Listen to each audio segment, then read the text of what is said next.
12 janvier. Terre blessée. Le 12 janvier, la terre a crié vers le ciel, un cri si fort que nos prières se sont tues un instant.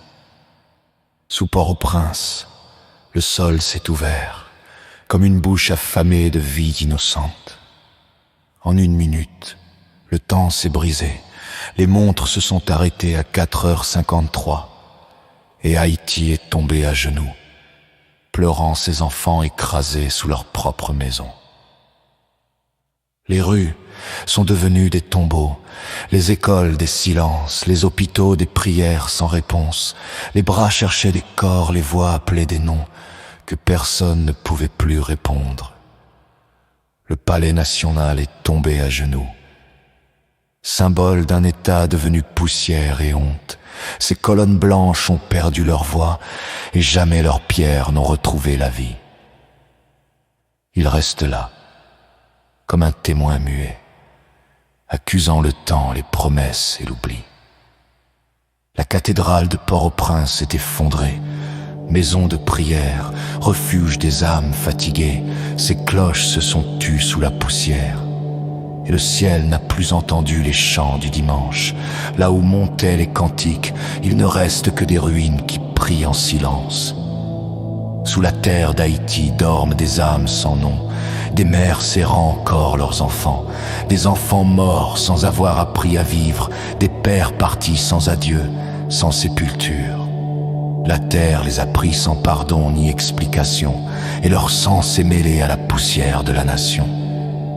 Ils sont là, sous nos pas, sous nos marchés, sous nos routes, sous nos prières incomplètes. Ils attendent justice, ils attendent mémoire, ils attendent que nous disions leur nom à voix haute. Les survivants ont appris à vivre avec l'absence, à dresser une chaise pour ceux qui ne reviendront jamais. Chaque rire porte un deuil caché, chaque anniversaire réveille une tombe invisible. Les mères parlent encore aux photos. Les pères vieillissent avec des questions sans réponse. Les enfants demandent où sont partis les leurs, et le silence devient la seule vérité supportable. Les jours sont devenus des années, et les années ont appris à marcher avec la douleur. 15 ans ont passé, et la blessure est debout. Les ruines parlent plus fort que les discours, plus fort que les conférences, plus fort que les promesses jamais tenues. Reconstruire n'a pas été tenir parole. Rebâtir est resté un mensonge répété, et l'oubli est devenu une autre forme de mort. Plus lente, mais tout aussi cruelle. Seigneur, si tu étais là dans la poussière, tu as pleuré avec nous à genoux dans les décombres, car nul amour ne peut rester intact. Devant tant de vies brisées en un souffle, pourtant, Haïti respire encore dans la nuit.